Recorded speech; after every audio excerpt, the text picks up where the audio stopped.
Então, Atos dos Apóstolos, capítulo 4, verso de número 12. Diz assim a palavra do Senhor: não há salvação em nenhum outro, pois debaixo do céu não há nenhum outro nome dado aos homens pelo qual devamos ser salvos. Convido você ainda a abrir a sua Bíblia em Filipenses capítulo 4.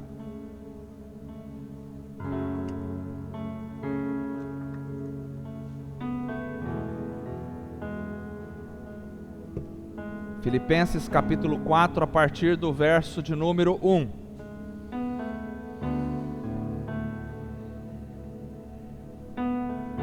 Diz assim a palavra do Senhor: portanto, meus irmãos, a quem amo e de quem tenho saudade, vocês que são a minha alegria, a minha coroa, permaneçam assim firmes no Senhor, ó amados. O que eu rogo a Evódia e também a Sintique é que vivam em harmonia no Senhor. Sim, e peço a você, leal companheiro de jugo, que as ajude, pois lutaram ao meu lado na causa do Evangelho, com Clemente e os meus demais cooperadores. Os seus nomes estão no livro da vida. Alegrem-se sempre no Senhor. Novamente direi, alegrem-se. Seja a amabilidade de vocês conhecida por todos. Perto está o Senhor. Não andem ansiosos por coisa alguma, mas em tudo, pela oração e súplicas, e com ações de graça, apresentem seus pedidos a Deus. E a paz de Deus, que excede todo o entendimento, guardará os seus corações e as suas mentes em Cristo Jesus. Finalmente, irmãos, tudo o que for verdadeiro, tudo o que for nobre, tudo o que for correto, tudo o que for puro, tudo o que for amável, tudo o que for de boa fama, se houver algo de excelente ou digno de louvor, pensem nessas coisas. Tudo o que vocês aprenderam e receberam, ouviram e viram em mim, ponham-no em prática, e o Deus da paz estará com vocês. Alegro-me grandemente no Senhor, porque finalmente vocês renovaram o seu interesse por mim. De fato, vocês já se interessavam, mas não tinham oportunidade para demonstrá-lo. Não estou dizendo isto porque esteja necessitado, pois aprendi a adaptar-me a toda e qualquer circunstância. Sei o que é passar necessidade, sei o que é ter fartura. Aprendi o segredo de viver contentemente em toda e qualquer situação, seja bem alimentado, seja com fome, tendo muito ou passando necessidade. Tudo posso naquele que me fortalece. Amém. Graças a Deus por essa palavra. Vamos orar novamente. Senhor Deus, te louvamos, agradecemos a Ti pela palavra que lemos esta noite. A Tua palavra é viva e eficaz. A Tua palavra é uma espada penetrante, que penetra até a divisão da alma, do espírito, das juntas e medulas, da profundidade mais íntima de um ser humano. Que a Tua palavra venha falar ao nosso coração esta noite, e que somente o Senhor Jesus seja exaltado em tudo, em tudo. Tudo pertence a Ti, tudo é do Senhor e para o Senhor. Em nome de Jesus, nós oramos. Amém.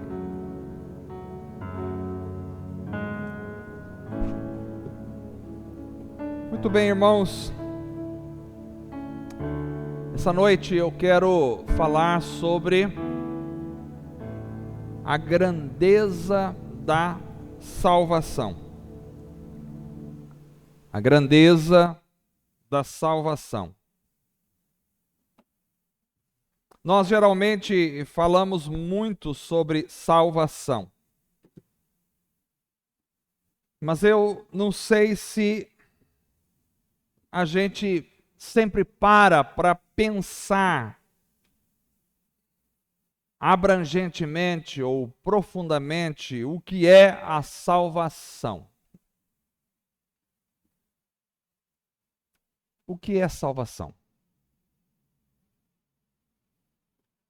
O texto que eu li essa noite é uma fala de Pedro, quando ele e João foram interrogados pelas autoridades e líderes religiosos ali em Jerusalém? E aí Pedro, no seu discurso, falando de Jesus, ele diz: não há salvação em nenhum outro, pois debaixo do céu não há nenhum outro nome dado aos homens pelo qual devamos ser salvos. Não há nenhum outro. Não há espaço para nenhum líder religioso. Não há espaço para nenhum outro Deus. Não há espaço para nenhuma religião. Não há espaço para ninguém a não ser Cristo. Não há outro nome. O fato de dizer que todas as religiões levam a Deus não é bíblico. Essa frase não tem base bíblica. Ao olhar para outras religiões e pensar, mas as pessoas podem chegar até Deus de outras formas. O texto desta noite nos deixa muito claro: não há salvação em nenhum outro. Pois debaixo do céu, ou seja, toda a realidade da existência da criação, debaixo do céu não há nenhum nome dado aos homens pelo qual devamos ser salvos. O que é salvação? A palavra salvação do original pode ser traduzida como o verbo salvar, pode ser traduzido como salvar, mas também pode ser traduzido como curar, pode ser traduzido como preservar, pode ser traduzido como resgatar. Então podemos dizer que Jesus é aquele que nos salva, Jesus é aquele que nos cura, Jesus é aquele que nos preserva, Jesus é aquele que nos resgata. Salvar tem a ver com curar, com preservar, com resgatar também. A salvação tem várias dimensões. Às vezes, quando as pessoas falam em salvação, elas estão se referindo somente à salvação escatológica, aquilo que vai acontecer um dia, ou à realidade de que Cristo nos libertou, nos livrou do inferno. E por isso nós vamos ao céu. Este é um aspecto da salvação. Mas a salvação tem mais aspectos a serem observados. Salvação tem muitas dimensões.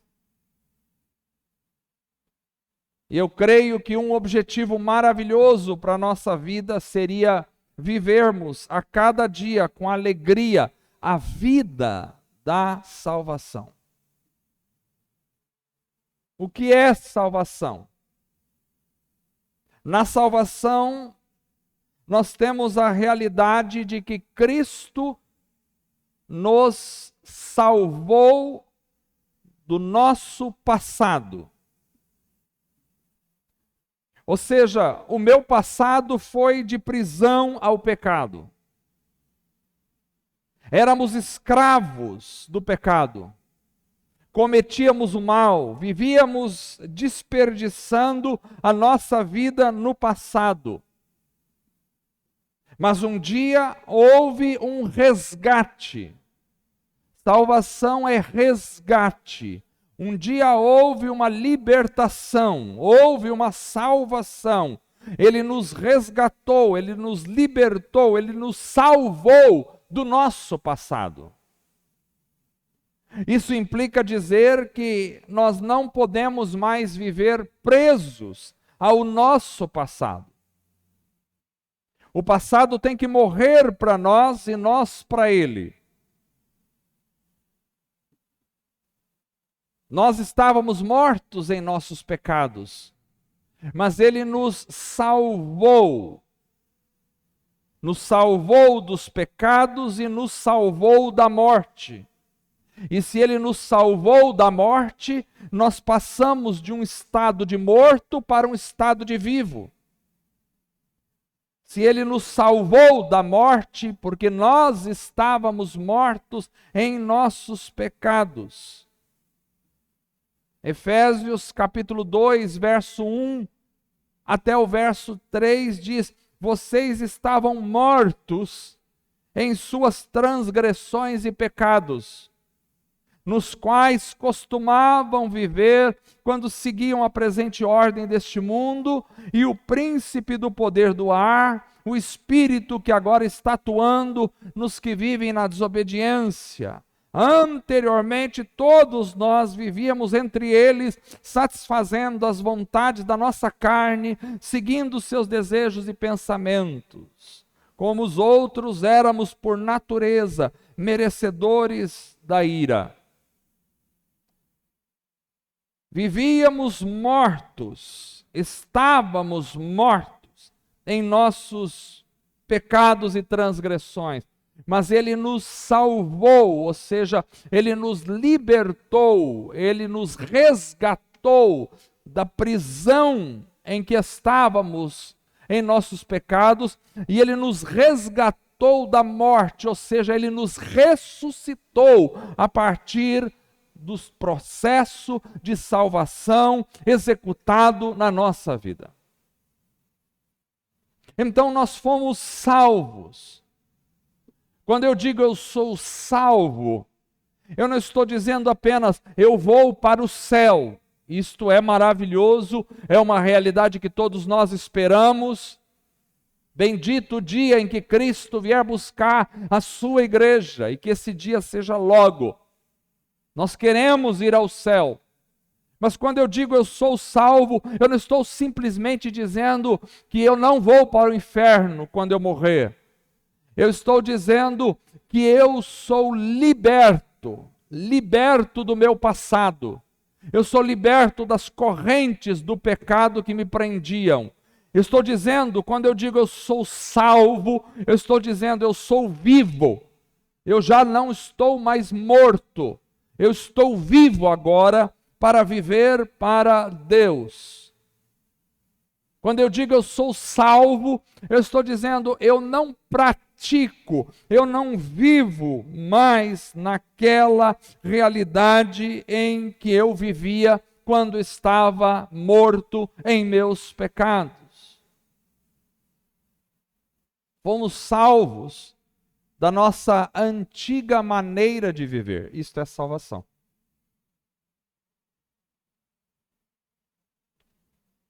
Mas não só Cristo me libertou do passado, não só Cristo destruiu o meu passado com a salvação, mas também Cristo me salvou para viver uma nova realidade hoje. E isso é muito importante, porque muita gente não tem a dimensão do que significa viver a salvação. A nossa realidade presente, se somos salvos, ela precisa ser uma realidade curada, sanada. Salvação significa também cura. Quando eu digo que sou salvo, eu digo que Cristo curou as minhas feridas. E hoje a minha alma é curada. Hoje a minha consciência é curada. Hoje os meus traumas são curados. Hoje as minhas frustrações são curadas. O meu coração é curado. Isso é ser salvo. Ser salvo é viver uma vida curada. Tem gente que diz que é salvo, mas está preso a um passado de angústias que ainda se fazem presente na sua alma. Houve um movimento no passado na igreja evangélica brasileira, onde as pessoas falavam de cura interior. Eu entendo a cura interior em alguns aspectos. Mas quando a salvação entra na minha vida, quando a salvação está operando em mim, quando eu estou desenvolvendo a minha salvação, como diz a Bíblia, efetuai ou desenvolvei a vossa salvação. Esse processo da salvação é um processo de cura, porque ser salvo é ser curado. Alguém que carrega mágoas no coração precisa experimentar o processo da salvação na sua vida. Alguém que traz mazelas na sua alma, na sua mente. Alguém que traz traumas do passado insuperáveis. Alguém que não consegue olhar para a sua própria vida, não consegue olhar para a sua história de vida, porque vê marcas, porque vê um monte de coisas que ainda estão sangrando lá atrás. Alguém que tem a vida sangrando, ainda não experimentou completamente o processo da salvação. Quando você é salvo, você é curado. Não importa o que você tenha feito no passado, não importa o que tenha acontecido na sua vida, não importa quantos traumas você tenha sofrido, não importa quantas dificuldades você tenha passado, não importa quanta dor você tenha sofrido. Se você encontrou a salvação em Jesus, você encontrou a cura definitiva para a sua alma. Ser salvo é ser curado. Pelas suas feridas, nós fomos sarados. Pelas suas feridas, Ele nos sarou. Somos sarados pelas feridas de Jesus. Salvação tem a ver com cura. Por isso a nossa realidade presente pode ser vivida hoje de forma leve. Quem é salvo é leve. Quem não é salvo é pesado. Quando você encontra uma pessoa pesada, com semblante pesado, com amarguras no rosto, com sangramentos no coração, esta pessoa não experimentou ainda a plenitude da salvação em si. Porque quem é salvo é liberto da amargura, é liberto da angústia, é liberto das escravidões da vida. Aliás, quem é salvo está completamente liberto. Quem está na escravidão da balança, hoje é uma série de escravidões. A escravidão da balança, a pessoa fica complexada, a pessoa não consegue viver uma vida natural, ela precisa olhar a cada segundo quantas gramas ela engordou, quantos gramas ela perdeu, como que está a situação do corpo. Quando a pessoa está presa na escravidão, hoje a nossa sociedade, na sua grande maioria, é presa à escravidão da balança. As pessoas não conseguem desfrutar um alimento sem pensar quantas calorias alegrias aquele alimento vai trazer para a sua vida. Eu não estou falando de pessoas que estão fazendo um tratamento, eu não estou falando de pessoas que estão precisando de fazer um tratamento nutricional, eu estou falando de pessoas que não têm nenhum desses problemas e não conseguem viver a vida porque estão presas na escravidão da balança, outras estão presas na escravidão do dinheiro, outros estão presos na escravidão da autoimagem. A autoimagem precisa ser revista toda hora, precisa ser vista toda hora. A casa é forrada de espelhos para todos os lados, porque surgiu uma ruga aqui, porque surgiu alguma coisa, caiu um fio de cabelo ali. Aliás, se eu fosse me preocupar com cada fio de cabelo que cai um fio de cabelo, morre do coração.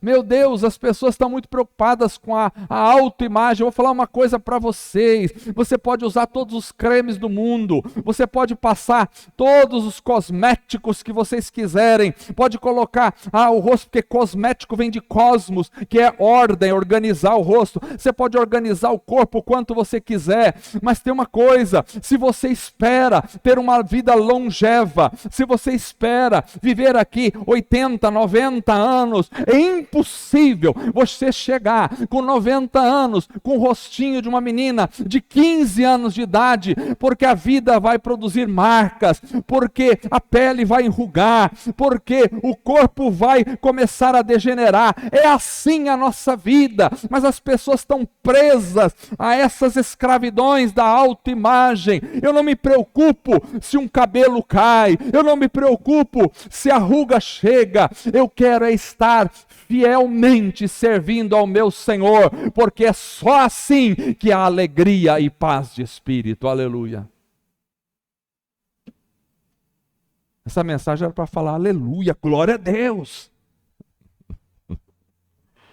Escravidão. Salvação é libertação da escravidão.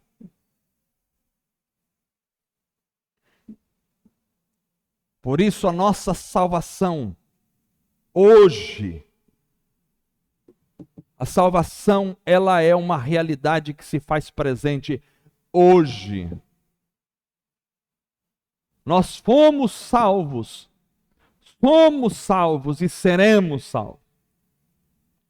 A salvação tem a dimensão passada, tem a dimensão presente e tem a dimensão futura. Hoje nós já somos salvos. E a nossa salvação nos dá alegrias sem fim, hoje. Por isso, Filipenses capítulo 4, que nós lemos, o verso 4 diz: alegrem-se sempre no Senhor. Novamente direi, alegrem-se. Há uma repetição proposital para afirmar uma ordem. Uma ordem que bastava uma única vez ser dita, é dita duas vezes para mostrar a sua importância. Por isso, alegrar-se não é um opcional na vida do cristão. Alegrar-se não é assim, se der tudo certo, se alegre. Se você conseguir fazer uma boa viagem fim do ano, fique feliz. Se você não tiver nenhuma doença, tudo bem, fique feliz. Não é assim. Aqui é uma ordem. Alegrem-se no Senhor. Novamente digo a vocês, alegrem-se. É uma ordem. O cristão é obrigatoriamente feliz. Não tem como. Não tem como o cristão ser triste. É uma ordem para que nos alegremos. E nos alegremos no quê? Na comida que comemos, na roupa que vestimos, no carro que temos, na casa que possuímos. Não, alegrem-se no Senhor. Essas coisas podem nos trazer uma satisfação, mas a nossa alegria é no Senhor. Alegrem-se no Senhor.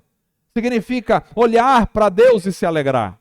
Significa estar com Deus e se alegrar. Significa amar a Deus e se alegrar. Significa confiar em Deus e se alegrar. Significa orar a Deus e se alegrar. Significa dormir em Deus e se alegrar. Significa levantar com Deus e se alegrar. Significa estar com Deus e se alegrar. A nossa vida precisa ser uma alegria constante. Eu sei que a gente pode ter momentos de tristeza, porque nós passamos sim nesta terra momentos de tristeza, de perdas, de choro, de lágrimas. Mas a nossa vida não é um eterno choro, a nossa vida é uma alegria sem fim, porque nós temos o Senhor. Salvação é viver alegre. Alguém que diz que é salvo, mas vive na tristeza. Alguém que diz que é salvo, mas vive com a cara fechada, emburrado, revoltado, nervoso, cabisbaixo, chateado, depressivo. Essa pessoa não alcançou a salvação. E aqui eu não estou falando, quando falo da depressão, falo com cuidado, não estou falando da doença, uma doença que pode vir numa pessoa por algum desequilíbrio hormonal, alguma coisa assim que precisa ser reposto. Eu estou falando da questão emocional da vida real das pessoas no dia a dia. Alguém que vive uma vida cabisbaixa não experimentou a realidade profunda da salvação. Ser salvo, eu diria para vocês esta noite, é ser alegre, ser feliz. Porque o fruto do Espírito Santo é alegria.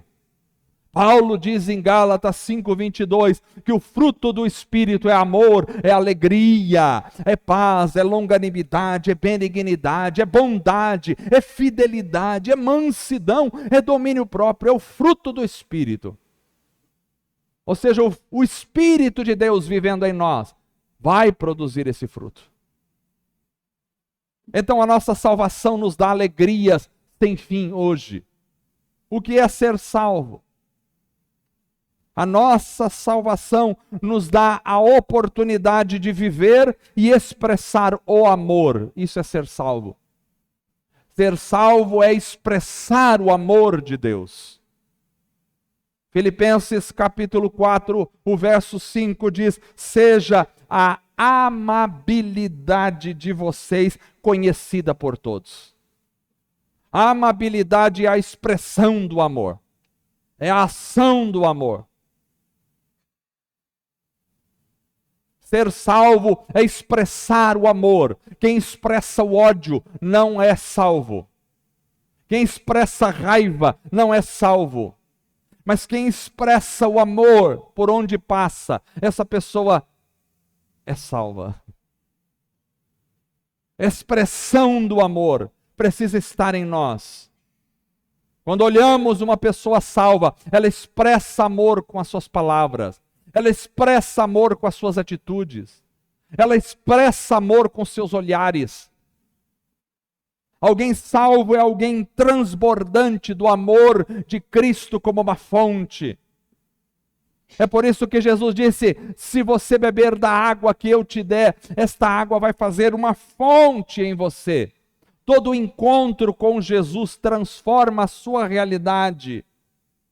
E transforma de tal forma que não somente arruma o seu ser, mas faz de você uma fonte para abençoar outros. O cristão não é aquele ensimesmado. O cristão não é aquele que recebe e nunca transmite nada. Ser cristão é transmitir, é levar, é passar aquilo que Deus fez em nós. A nossa salvação fala do amor que transborda na nossa vida. Salvação também fala da libertação da ansiedade. Ansiedade. A ansiedade é o mal do nosso século. As crianças já nascem, parece que ansiosas hoje em dia. É difícil ver uma pessoa que não está ansioso. Filipenses capítulo 4, verso 6, dá uma outra ordem para nós. Além de dar a ordem de se alegrar, também nos dá outra ordem, não negativa. Não andem ansiosos por coisa alguma, mas em tudo, pela oração e súplicas e com ações de graça, apresentem os seus pedidos a Deus. Não andem ansiosos. E ele dá a receita. Como é que eu faço para me livrar da ansiedade? Não adianta você repetir mantras. Hoje em dia as pessoas estão, pouco a pouco, tendo diminuição de neurônios. Elas acham que vão vencer as coisas repetindo mantras para cima e para baixo. Não é repetindo um mantra que eu vou conseguir acabar com a ansiedade. Não é olhando para o espelho e dizendo como você é lindo, que eu vou acabar com a minha ansiedade. Não é olhando para o espelho e dizendo, você é um vencedor, você vai vencer, você vai chegar lá, que eu vou acabar com a minha ansiedade. Isso aí são todas fórmulas tolas, que não tem nada de profundidade espiritual. Aqui a Bíblia traz claramente como é que se acaba com a ansiedade. Em tudo, pela oração e súplicas, e com ação de graças, apresentem os seus pedidos a Deus. Como é que eu faço para me livrar da ansiedade? Eu vou diante do Senhor. Eu falo com o Senhor. Eu oro ao Senhor. Eu peço ao Senhor. E eu vivo uma vida de ações de graça diante do Senhor. Então eu entro com oração, eu entro com a súplica, eu entro com o agradecimento, e isso vai limpar a minha ansiedade. Ser salvo é viver uma vida sem ansiedades. Eu não estou dizendo que você não possa ser ansioso, às vezes por um momento, uma situação de emergência que surgiu em sua vida e que de repente te cause uma certa ansiedade. Uma decisão que você tem que tomar urgentemente e aquilo de repente te causa uma ansiedade no coração por um período. Mas aqui a realidade não é esta, é de uma pessoa que vive na ansiedade o tempo todo. Tem gente que vive ansioso da hora que acorda até a hora que vai dormir. Entra mês, sai mês, está ansioso. Nós estamos acabando este ano, 2023 está indo embora, chegando 2024, o que nos aguarda? Estamos ansiosos? Não estejais ansiosos por coisa alguma, mas em tudo, pela oração e súplicas e com ação de graças, apresentem os seus pedidos a Deus. Como se livrar da ansiedade? Coloque diante do Senhor, dobre o seu joelho, coloque suas necessidades diante de Deus e agradeça por aquilo que Deus já tem feito na sua vida, e a ansiedade vai desaparecer. Mas mais do que isso, ser salvo não só é ser livre da ansiedade, mas ser salvo também é ter paz de mente e paz de coração. Porque Filipenses capítulo 4, verso 7 diz, e a paz de Deus, que excede todo o entendimento, guardará os seus corações e suas mentes em Jesus Cristo. Ou em Cristo Jesus.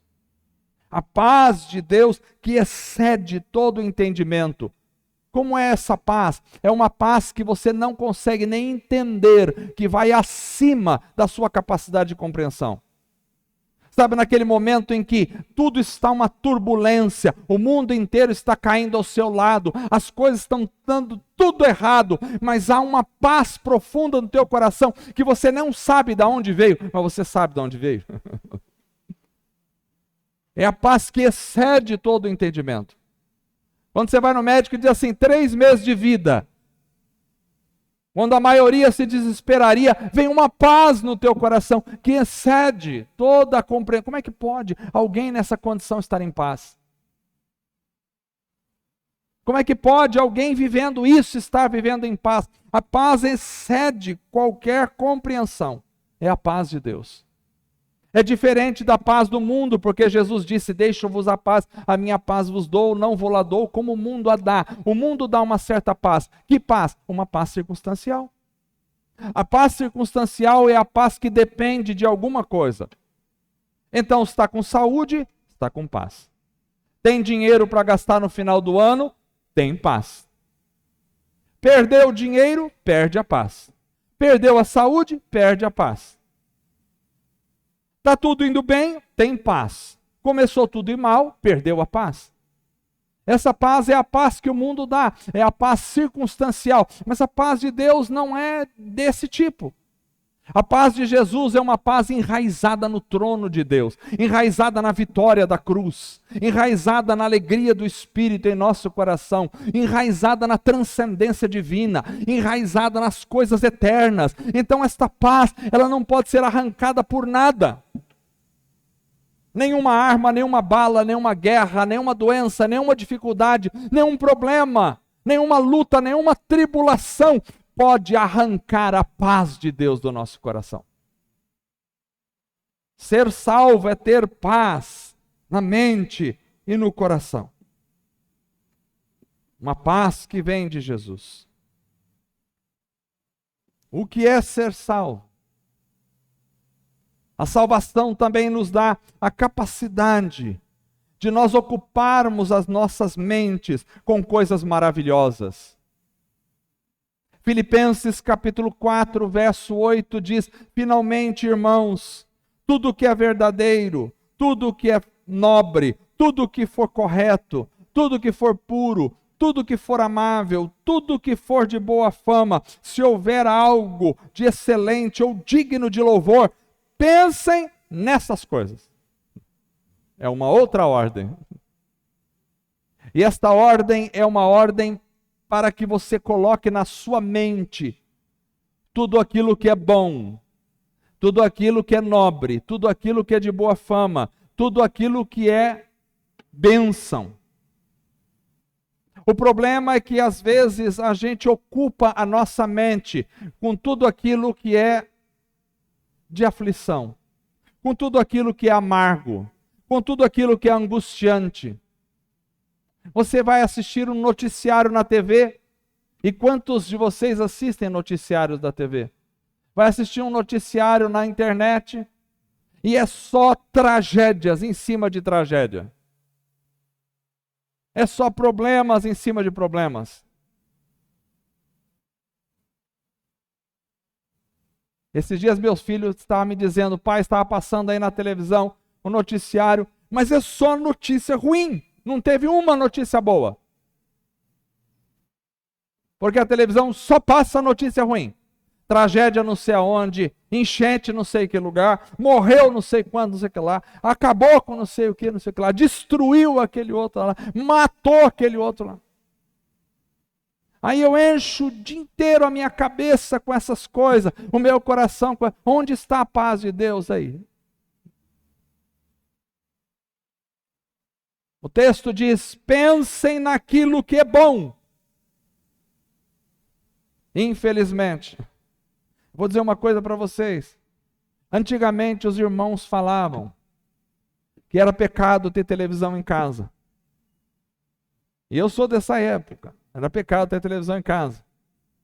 Eu achava que isso era uma ignorância. Realmente, nesse aspecto não pode ter. Não, eu não estou falando para você que é pecado ter televisão. Eu tenho televisão na minha casa. Mas eu estou chegando a uma conclusão de que todas as vezes que a gente vai assistir alguma coisa na televisão, me parece que é uma malignidade tão grande que quase que não salva nada. Quando você vai espremer, parece que não sai nada. 99% das coisas são ruins que passam. Eu não consigo mais assistir um filme. Em casa eu tenho TV paga, eu tenho isso, tenho aquilo, mas eu falo assim: bom, eu acho que, Carla, vamos assistir um filme com as crianças hoje. Aí a gente começa a colocar um filme para assistir, pronto. Ou tem uma cena de violência extrema, ou tem uma ideologia imoral na televisão, ou tem uma fala contra Deus, contra os princípios cristãos.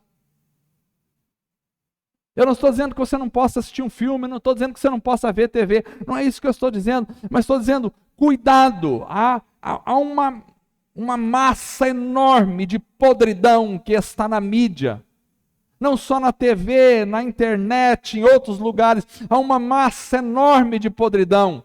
Por que os cristãos de hoje em dia estão todos fracassados, sem poder do Espírito Santo, sem alegria do Espírito? Olhar um cristão é a mesma coisa que olhar uma pessoa do mundo. Um cristão é tão amargurado quanto uma pessoa do mundo. Um cristão é tão triste quanto uma pessoa do mundo. Um cristão é tão angustiado quanto uma pessoa do mundo. Um cristão é tão cabisbaixo quanto uma pessoa do mundo. Um cristão é tão incrédulo quanto uma pessoa do mundo. Um cristão é tão frio e morto quanto uma pessoa do mundo. Por quê? Porque as pessoas enchem o coração o tempo todo dessas podridões, mas a Bíblia nos ensina: pensem nas coisas de cima, enchem o coração com as coisas de Deus, encha a sua vida com a palavra de Deus, se arrependa dos seus pecados e vai ver que a sua vida vai mudar, a sua vida vai ser transformada, vai ser cheia do poder do Espírito, você vai ser alegre, você vai ser uma bênção por onde passar, você vai marcar corações e vidas pela presença do Espírito Santo. Encha o seu coração. Não é possível que os cristãos sejam iguais às pessoas que não conhecem a Deus. Não é possível. Temos que tomar atitudes radicais. Eu não estou aqui criando uma religião, criando regras para a igreja, nada disso. Mas cada um precisa tomar algumas atitudes radicais na vida. Tem coisa que tem que ser radicalmente decepada da nossa vida. É por isso que Jesus disse, com uma imagética totalmente estranha: se o teu olho te escandaliza, arranca-o e lança-o para fora. Se tua mão te escandaliza, decepa ela, corta fora. O que é isso que ele está dizendo? Isto é a radicalidade com a qual nós temos que enfrentar as situações da nossa vida. Tem coisas que radicalmente precisam ser abolidas. Se você é viciado em seriados de filmes, e esses seriados só trazem, a maioria deles só trazem lixo para a tua alma, e você não consegue deixar de assistir, às vezes é preciso radicalmente decepar isso da vida. Eu não vou criar uma regra, ninguém pode assistir seriado, não é isso. Mas você precisa ver onde é que a tua vida está sendo apanhada, porque Satanás é muito astuto, é muito esperto, e ele cria uma teia para pegar todo tipo de gente, de cristãos. Uns são pegos no dinheiro, outros são pegos na imoralidade, outros são pegos na mídia, outros são pegos nos lixos da vida, outros são pegos na bebida, outros na droga, outros são pegos na ira, na raiva, na revolta, outros são pegos na amargura, na angústia, outros são pegos na falta de perdão, outros são pegos na maledicência, outros são pegos na mentira, outros são pegos na inveja. Ele é muito astuto. Nós precisamos olhar para nós e pedir ao Espírito Santo que nos mostre o que é na nossa vida que está desagradando a Deus e radicalmente decepar, não importa o quanto doa. Precisamos cortar fora aquilo que nos faz pecar. Se você precisar jogar a mídia fora, jogue. Se você precisar parar de assinar canais, pare. Se você precisar jogar fora o celular, joga fora o celular. Se você precisar, faça o que for. Porque não é possível que os cristãos vivam de forma tão fria e morta. Porque a salvação nos dá a capacidade de vivermos uma vida na prática. Paulo diz em Filipenses 4:9, tudo que vocês aprenderam, receberam, ouviram, viram em mim, ponham em prática. Não é possível que a gente entre numa igreja, domingo após domingo, ouça a mensagem, saia daqui e não pratique nada do que ouviu. Não é possível. Paulo diz, o que vocês têm aprendido aqui, visto, ponham em prática. Aliás, Jesus disse muito claro: aquele que ouve as minhas palavras e as pratica, assemelhá-lo-ei a um homem que construiu a sua casa sobre a rocha. Mas aquele que ouve as minhas palavras e não as pratica, assemelhá-lo-ei a um homem que construiu a casa sobre a areia. Vieram os ventos, a chuva, e levou aquela casa, mas a casa que estava sobre a rocha não foi levada. A prática da palavra é o mais importante. É óbvio que é muito importante o conhecimento, mas conhecimento sem prática não leva a nada.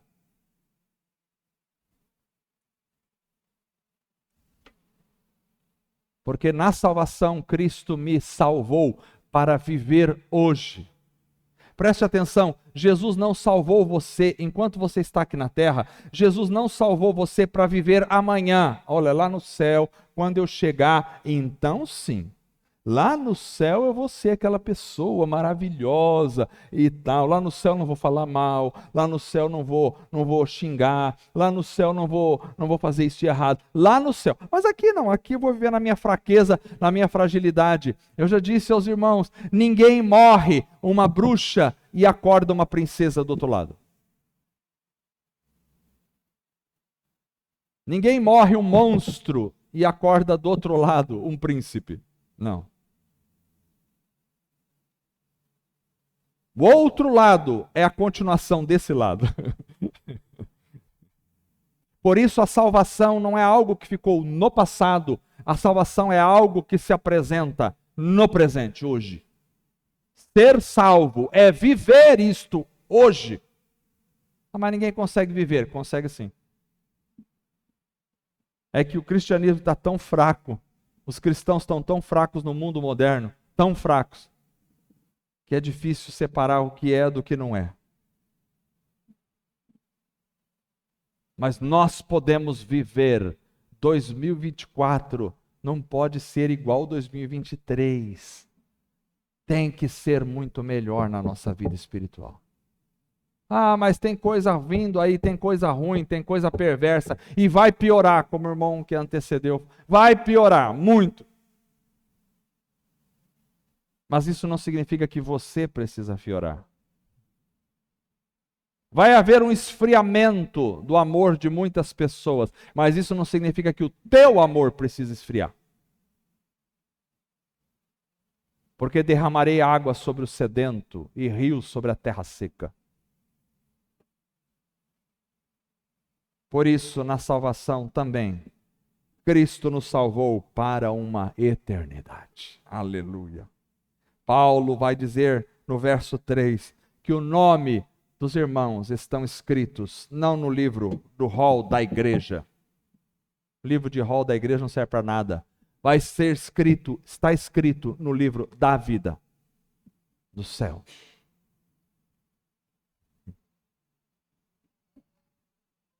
Salvação fala de céu. Salvação fala de eternidade também. Salvação fala de esperança, porque quando fala de céu, fala também da minha esperança. Quando fala de céu, fala do meu desejo para ir para lá. Quando fala de céu, fala do meu encontro com o Senhor. Aliás, os cristãos em geral estão tão fracassados que hoje a gente tem uma série de pastores pregando na internet, em tudo quanto é lugar, que o arrebatamento não vai acontecer, que Jesus não vai voltar, que a vida vai ser sempre assim, que o céu é aqui mesmo. Isso aí é um fracasso espiritual. A Bíblia diz que Jesus vai voltar. A Bíblia diz que ao ressoar da última trombeta, os mortos em Cristo ressuscitarão primeiro. Depois nós, os que tivermos vivos, seremos arrebatados para encontrar o Senhor nos ares e estaremos para sempre com o Senhor. O arrebatamento é um fato. O arrebatamento vai acontecer. O arrebatamento se aproxima e nós temos que estar vivendo a salvação hoje para desfrutar a salvação amanhã. Não se desfruta amanhã aquilo que não se está vivendo hoje. Não espere para desfrutar a sua salvação lá, se você não está desfrutando ela aqui.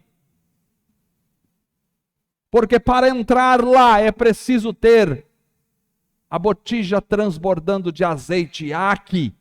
É preciso estar preparado aqui. É preciso estar vivendo a salvação aqui. A igreja precisa acordar para esta realidade. Nós somos salvos em Cristo Jesus. Somos libertos. Já não servimos mais o pecado.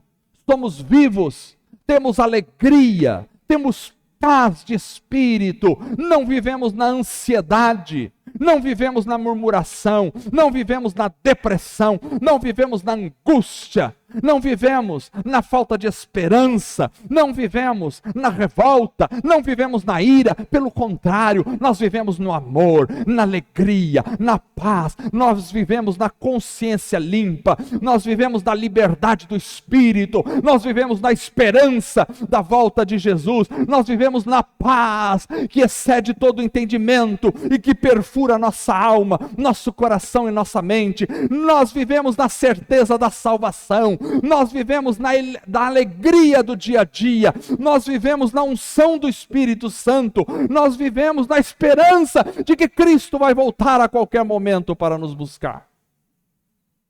A igreja precisa viver isso. Não é possível que nós vivamos uma vida menos do que isso, não é. É inadmissível. Inadmissível. Porque a salvação tem a ver com a vida de ontem, tem a ver com a vida de hoje e com certeza tem a ver com a vida de amanhã.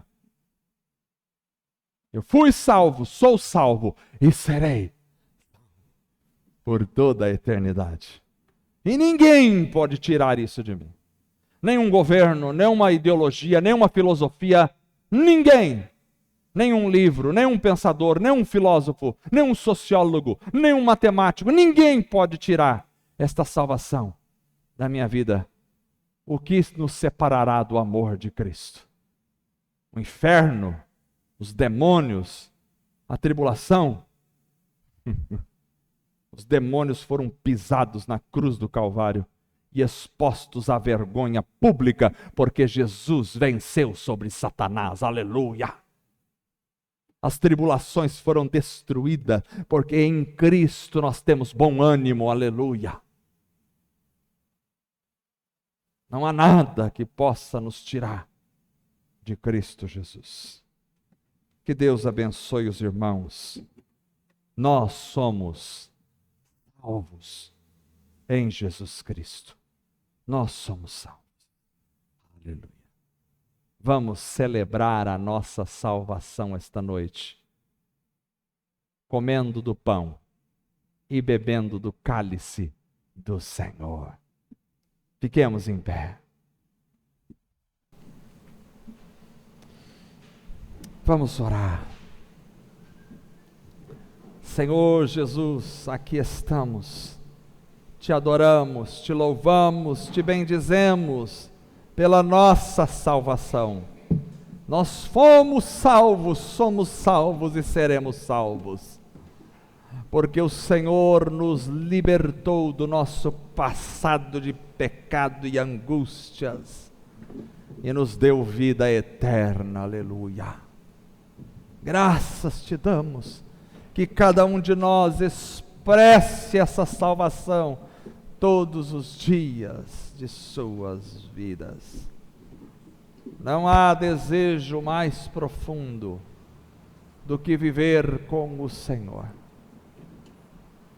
O Senhor em breve virá nos buscar e nós aguardamos ansiosamente a tua vinda, porque o Senhor virá e virá nos buscar. Glorioso é o dia em que tu virás buscar a tua igreja. Ó Senhor, venha nos buscar e que a tua trombeta soe, e que os mortos em Cristo sejam ressuscitados, e que nós os vivos sejamos transformados para encontrar o Senhor nos ares, para a glória do teu nome. Eterno é o teu nome. Eterno é o teu nome, eterno é o teu nome, louvado para sempre. Que esta alegria que invade o nosso coração possa estar transbordando a cada dia mais de paz e de felicidade em Cristo Jesus, porque estamos em Cristo e nada pode nos tirar de Cristo. Louvado seja o teu nome. Vamos cantar, irmãos, com alegria.